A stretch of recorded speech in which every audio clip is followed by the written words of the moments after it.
So we had a very large family, my husband Rob, myself, and we had 9 children. We had this beautiful 2-story home that Rob and I had built together out on 5 acres in Ferndale, Arkansas.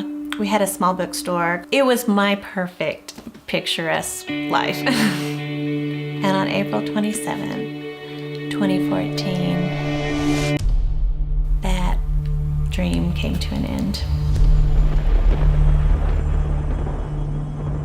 During the day of April 27th, we were watching weather conditions and we had a very good idea that severe weather was possible. So we knew there was something in the atmosphere capable of being one of those deadly, tragic days. We had been watching the news for about an hour, and we had the NOAA radio on. You know, we were doing all the things we should have done. Our newscast ended at 7. There is a tornado warning, but there has not been a tornado sighted. Rob was out on the back deck with some of the kids, and they were filming the lightning. Whoa. I had never seen lightning like that before. It was kind of like a lightning show, if you will. The atmosphere got this really dark green, really odd, and I asked them to come inside. It was just a gut feeling that I had. And the minute people started coming out of the control room, the tornado touched down. All of a sudden, we just noticed these huge 50-foot trees just laying down in the backyard. It blew up. As soon as we saw the debris ball signature, we knew that it was a dangerous, life-threatening tornado. Rob and I were trying to throw things down the hallway to make more room for under the stairwell. And then it just seemed like everything exploded. The swath of this storm, just the way it came through, looked like a bomb had gone off. I had really never seen anything like that. I was getting up from kind of the rubble. I don't remember a lot of that, but I immediately saw Rob, and Tori was right in front of me, and then Rebecca. I knew instantly that they had not survived. Obviously, the big loss was my family, my 2 daughters, and Rob. But the other lesser losses, I would call them, was, the business, the home, our possessions. It was just gone. It was just covered with trees and telephone poles and debris, and I literally thought we were walking on a driveway. And it wasn't until then you realized that this was the house, and there was literally there's nothing there.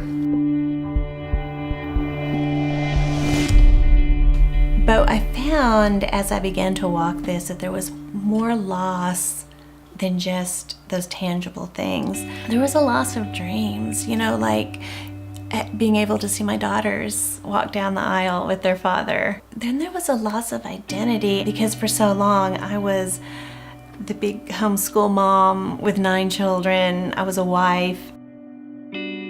There was quite a bit of pride in my heart, and all of a sudden that wasn't my identity anymore, and I struggled for a long time looking at who was I.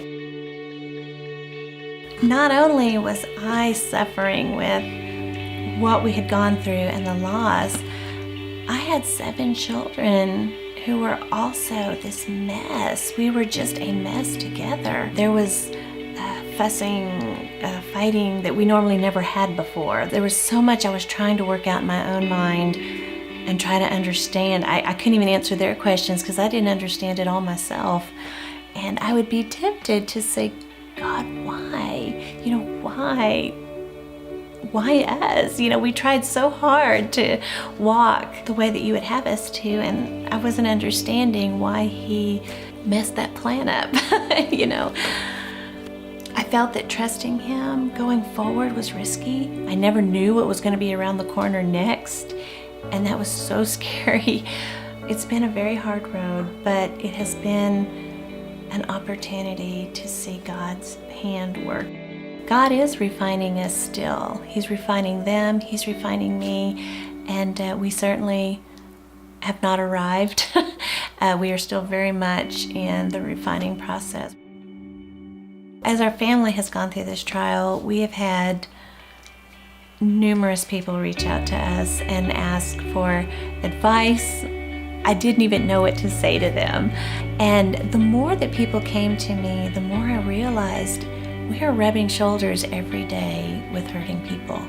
People who don't want to admit that they're going through a trial or they're suffering. And so the vision of Refined Family is to make a safe place for people who are looking for answers and who are suffering, through reminding, reassuring, and rejoicing. We want to reassure people that God is truly with them in these dark valleys. When I was there, people would tell me scripture, send me scripture, and I just remember those days were so dark that I couldn't hear those words. They didn't mean anything to me. And it is my hope that we can make this a place where those words can get through somehow.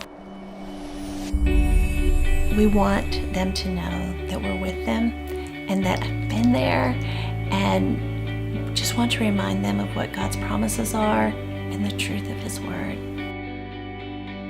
When they finally get to the point where they can see what God is doing in their life, they can rejoice, and they can rejoice that they know that God is present in their life and that He is working, and we want to be able to rejoice with them.